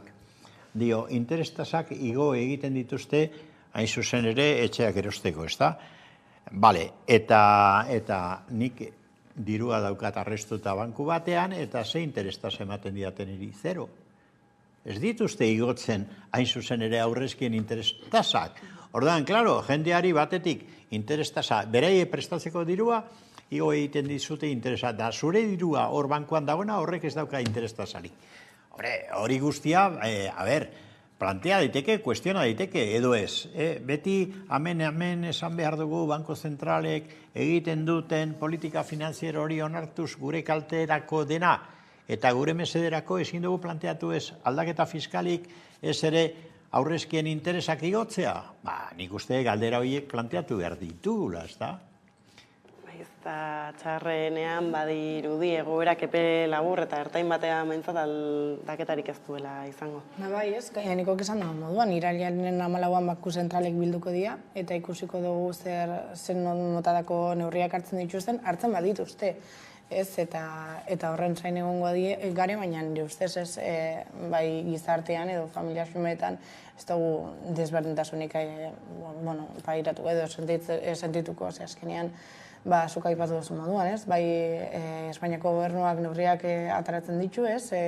Laguntzak, baina azkenean familiei ez dute laguntza horiek somatzen, ez? Azkenean badatoz denak hipoteka berriak edo bai erosteko, edo etxe berriak erosteko, eta ez daukotenak ordaintzeko.